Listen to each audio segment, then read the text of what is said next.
Bonjour à tous, heureux de vous revoir après 3 mois quasiment. J'ai vu très peu d'entre vous et génial d'être ici avec James. Éric Clémenceau, je travaille pour Whiteops. Vous connaissez certains d'entre vous Whiteops, surtout ceux qui travaillent pour les grosses plateformes digitales, que ce soit DSP, SSP, Search et Social, puisqu'on équipe les plus grosses d'entre elles à travers le monde. On a 200 clients, on voit 5 trilliards d'interactions chaque semaine, quasiment 1 trilliard par jour. Et on s'est spécialisé contre la fraude sur Internet et surtout entre ce qui est humain et robot. Ça devient très compliqué, on va y revenir tout à l'heure sur le cas Renault. Mais l'idée, c'était aussi, après avoir offert cette possibilité aux grosses plateformes, de faire la même chose pour les marques, pour qu'à partir de leur site, elles puissent voir tout le trafic entrant, que ce soit du trafic qui ait déjà été vu ou non, que ce soit du trafic qui soit avec cookies ou sans cookies, pour qu'elles soient capables de faire la différence entre ce qui est bot et ce qui est humain. Et donc, on commence à travailler de plus en plus avec des marques en direct et leurs agences, et ce qui a été le cas, entre autres, avec Renault. Bonjour Eric, merci de m'inviter. Donc moi c'est James Feuillet-Palma, je suis Data et Infrastructure Manager au sein de Renault Europe. Et donc je m'occupe de toute la partie des intégrations data et permettant l'activation des métiers. Aujourd'hui sur la fraude, nous sommes exposés à différents niveaux. Vous connaissez la fraude le pitching, qui consiste à faire de l'usurpation de la marque, du hacking, différentes fraudes qui existent d'ailleurs qui nous obligent, bien sûr, au sein de la direction de sécurité informatique, de mettre en place des dispositifs qui vont nous permettre de nous protéger. Mais aujourd'hui, ça c'est de la fraude directement, on peut dire, ce que nous pouvons adresser. La fraude qui affecte davantage le marketing digital est beaucoup plus indirecte, parce que nous travaillons avec des partenaires, et elle consiste on peut dire, à impacter les différents KPI que nous suivons pour mesurer la performance, on peut dire, de notre marketing digital, s'assurer que les investissements sont bien utilisés et donc on travaille avec notre agence média pour suivre les audiences que nous exposons afin de toucher des intentionnistes, les trafics, le trafic qu'on génère, que ce soit du trafic donc display ou du trafic de native advertising ou organique, donc quel que soit le paid on earned média, donc on mesure l'ensemble de cette activité de trafic généré sur site et aussi les KPI autour des leads, donc les leads que nous allons envoyer auprès de notre réseau. Aujourd'hui, les enjeux autour de la fraude pour nous sont importants. On doit vérifier la qualité des résultats obtenus quand on mesure ces KPI. Et une des raisons pour laquelle nous avons fait ce test avec Whiteops, c'est de s'assurer avec nos partenaires que nous sommes notre niveau d'exposition à ce risque de fraude sophistiquée et d'identifier dans quelle mesure on peut mettre en place des systèmes de surveillance et de contrôle. Alors, on parle de quoi là? C'est quoi le problème? Jusqu'à maintenant, à 3 ans, et ça a évolué depuis encore malheureusement, la fraude était un peu de la fraude à la papa. C'est-à-dire qu'on voyait à travers une même adresse IP des centaines et des centaines de vidéos vues. C'est pas possible humainement. On voyait une souris faire 45 degrés à longueur de journée ou quelqu'un regarder des vidéos 24 heures sur 24. C'est pas possible. Aujourd'hui, c'est beaucoup plus complexe que ça. Et c'est bien le problème. En réalité, la fraude devient du malware. Et donc, c'est dans votre tablette, dans votre téléphone, dans votre computer, vous avez un malware qui se fait passer pour vous. Et donc, c'est très difficile à retrouver. Et ce malware va faire des actions. D'abord, il va mimer ce que vous faites. C'est pour ça que j'appelle ça le fantôme ou votre ombre dans l'ordinateur. Il va mimer ce que vous faites. Ils vont attendre que vous vous réveillez pour être actif, et ensuite, ils vont regarder des vidéos, ils vont demander des essais automobiles, ils vont remplir des demandes de devis, ils vont vraiment agir comme des êtres humains. Et tout ça, ce sont des robots. Et ils le font à travers des millions et des millions d'ordinateurs en même temps. Et donc, ils sont très compliqués à trouver. Alors, il n'y a pas eu que celle-là, il y en a eu avant et il y en a eu après, une histoire énorme qui s'appelle Eve 3VE, qui vous a tous impacté. Tout le monde, qui a particulièrement impacté les États-Unis et en Europe, l'Allemagne, l'Angleterre et la France. Donc ce sont des véritables sociétés qui avaient été créées au Kazakhstan et en Russie, comme assez souvent, avec une holding. Et chacune de ces sociétés était très très spécialisée dans un type de fraude, ce qui a fait que ces gens-là, quand même, faisaient entre 3 et 12 milliards de demandes publicitaires par jour. Vous imaginez le chiffre. Infectaient à un même moment 1,7 million de machines, téléphones, ordinateurs, tablettes, jamais les mêmes. Du coup, avait créé aussi 60 000 faux inventaires et avait infecté 10 000 inventaires connus, parmi les plus prestigieux. Et donc, grâce à ce montage extraordinaire et horrible, ils étaient capables de passer inaperçus. Et c'est grâce à une collaboration, et c'est très très important, il faut qu'on se félicite tous du travail effectué depuis des années contre la fraude, c'est grâce au travail au départ de White Ops qui a découvert cette fraude, qui a beaucoup travaillé avec Google et bien d'autres comme Mediamat, The Trade Desk. Et on s'est rapproché et d'Europol et du FBI pour monter jusqu'à la source, non seulement pour déplacer cette fraude, mais pour l'arrêter. Alors, c'est un véritable film, j'ai quelques instants uniquement pour vous en parler, mais il faut savoir que finalement, on a pu faire extrader la plupart des faussaires lorsqu'ils étaient en train de voyager, que la plupart d'entre eux sont aujourd'hui en prison et dont un a pris plus de 40 ans de prison. Donc on ne rigole pas, c'est quelque chose de sérieux, mais c'est une fraude qui est récurrente, que l'on voit de plus en plus. Donc cette fraude qui est du SIVT, vous avez l'IVT, Invalid Traffic, et vous avez le Sophisticated Invalid Traffic, et c'est de ça dont on parle aujourd'hui. Alors aujourd'hui, la plupart des activités qu'on a autour du marketing digital, c'est de générer du trafic sur site.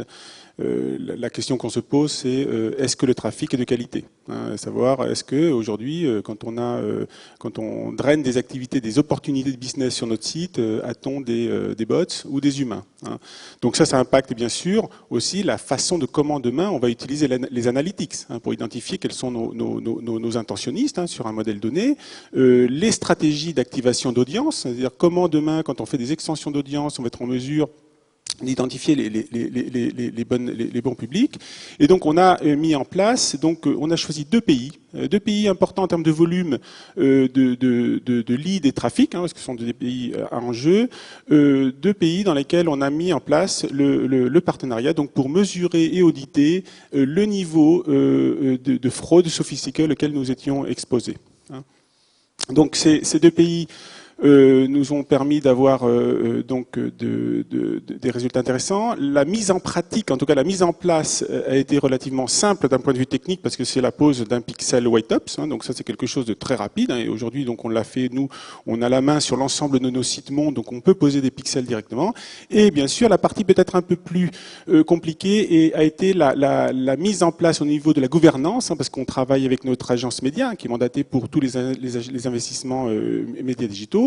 La gouvernance et comment on allait interpréter les différents résultats qui allaient être vus à travers ces dashboards. Donc les résultats sont assez flagrants. On a, dès les premiers jours, obtenu déjà des indications sur le niveau de fraude. Sur les deux pays, un résultat de plus de 30% en moyenne de fraude sophistiquée a été détecté. Et ça, bien sûr, ça nous a surpris, parce qu'on n'était pas, on s'imaginait pas être aussi exposé, parce que c'est pas de la fraude classique, parce qu'on a déjà des outils qui permettent de filtrer à travers soit des partenaires ou soit à travers les outils à tech, mais cette fraude-là était particulièrement, on peut dire, importante. Alors, on a fait donc ça c'est on partage déjà ce qu'on a pu voir et ce qu'on a pu observer à travers ces dashboards. La courbe rouge, c'est on peut dire le niveau de fraude sophistiquée qui correspond à des domaines. Et une des particularités qu'on a pu obtenir avec White Ops, c'est d'identifier donc les domaines, voir les identités de ces fraudeurs. Parfois ils se connectaient, parfois ils disparaissaient. Et c'est une des raisons pour laquelle on a cette courbe qui est finalement assez en dents de scie, dont on ne sait pas effectivement d'où cette fraude elle provient. Oui, donc les fraudeurs sont des petits malins, et à partir du moment où ils ont la moindre idée que peut-être ils ont été découverts, ou ils disparaissent, ou ils vont se cacher derrière le nom d'autres domaines. Mais bon, à partir du moment où vous avez les outils nécessaires, c'est pas trop compliqué à ce moment-là de les retrouver et de voir que donc c'est réellement une fraude voulue. Parce que si vous vous cachez, c'est que vous ne saviez pas que vous avez de la fraude. Il arrive que certains publishers aient de la fraude sans le savoir. Là, dans ce cas-là, c'était évident, c'était réellement des fraudeurs. Donc pour nous, ça pose aussi la question, et aujourd'hui, les pays, en tout cas les équipes au niveau local, n'ont pas la capacité technique, des compétences pour identifier ces fraudes, parce qu'elles font appel à des ingénieurs, comme tu disais, Eric, des professionnels hein, de l'informatique. Donc on a pu identifier que 45% des sources hein, généraient du trafic invalide. Hein, donc on a identifié les domaines, les réseaux, on a pu communiquer avec l'agence locale pour qu'ils puissent, on peut dire, identifier ces profils et les désactiver. Donc justement, ne pas acheter sur ces emplacements. Et ce qui nous a permis déjà de comprendre quels devraient être, on peut dire, les impératifs pour mettre une équipe hein, capable de surveiller la fraude au niveau global hein, et de s'assurer qu'on n'ait pas ce type d'activité qui nous affecte, bien sûr, sur le marketing digital et la qualité des performances hein, attendues. Hein. Donc pour nous, ça a été l'opportunité de réfléchir. Hein, comment peut-on appliquer des protocoles applicables au marketing digital pour avoir un effet de surveillance, hein, de monitoring sur ce qui est fait autour de cette fraude sophistiquée, de faire bénéficier les pays, bien sûr, parce qu'aujourd'hui, ils n'ont pas de visibilité, hein, ça passe sous les radars de leur activité. Donc les pays ont des KPI, ils déploient. Ils ont des objectifs business, hein, mais néanmoins, on doit s'assurer que la qualité des résultats obtenus soit cohérente avec la stratégie digitale. Donc c'est vraiment un travail aussi de collaboration, pas uniquement de technologie. On le voit avec Renaud, j'ai montré tout à l'heure sur le cas de Yves, 3VE. Demandez-moi, je vous enverrai tous les liens par rapport à ça. C'est vraiment une histoire passionnante, presque palpitante. D'ailleurs, la raison pour laquelle, et c'est un peu en termes de conclusion de mon côté, mais la raison pour laquelle j'ai rejoint WhiteOps, après avoir travaillé pour des plateformes et aussi pour des marques, la plus grande partie de ma vie, c'était d'être du bon côté de la force. Et quand j'ai vu par ailleurs que dans les nomenclatures de titres de WhiteOps, vous avez beaucoup de hackers, hein, on est hacker chez WhiteOps, j'ai trouvé ça assez intéressant, assez génial, j'ai l'impression de faire partie de Matrix, mais c'est vraiment ça, c'est vraiment un combat sur le dark web, non-stop, 24 sur 24, contre les méchants, contre les faussaires, qui sont vraiment des gens ignobles. C'est pas uniquement un type sympa au fin fond de son garage qui essaie de faire quelque chose, c'est vraiment du crime organisé, il faut absolument arrêter. Et donc l'idée, en ayant travaillé la plus grande partie de ma vie pour les marques, était de faire en sorte que les marques retrouvent le pouvoir. C'est pour ça qu'on a créé cet outil qui est donc, comme disait James, facile à mettre sur son site et d'être capable de voir facilement et à travers un dashboard avec une grande granularité ce qui se passe sur l'ensemble de son écosystème et pouvoir arrêter non seulement pour ne pas dépenser de l'argent là où ce n'est pas nécessaire, mais aussi pour protéger tout son stack analytique, protéger sa DMP, protéger son CRM. Je te laisse terminer. Donc pour nous ce qui nous a permis le partenariat, en tout cas les deux pilotes hein, qu'on a mis en place avec WhiteOps, c'est de s'assurer comment demain on peut réfléchir sur la protection des investissements. Aujourd'hui, pour nous, c'est un vrai problème. C'est-à-dire protéger les investissements, c'est utiliser un budget pour s'adresser à des humains.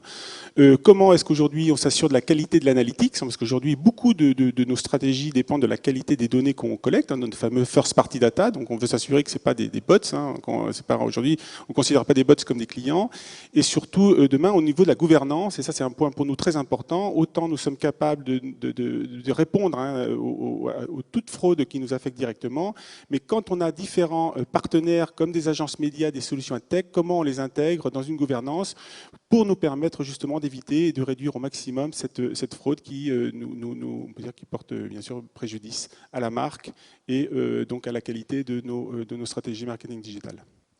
Oui, donc c'est bien de découvrir la fraude, de savoir que l'on a de la fraude. On préférerait ne pas en avoir. D'ailleurs, notre but, et le but avec l'IAB, avec le MRC, avec le Hub, que je remercie encore d'ailleurs aujourd'hui, c'est justement d'avoir cette alliance tous ensemble, ou même le CESP avec lequel on a commencé à travailler récemment, c'est de réellement avoir toutes nos forces ensemble, entre les plateformes médias, les agences, et évidemment, pour moi le plus important, les marques, pour aller à l'encontre de cette fraude et surtout donc de ce SIVT, cette fraude excessivement complexe, et garder notre univers le plus propre possible, que des types ou des bonnes femmes soient sur des yachts grâce à tout le travail que l'on fait, c'est pas mon truc.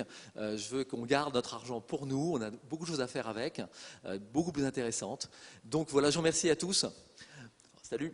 Merci Eric, à bientôt, au revoir.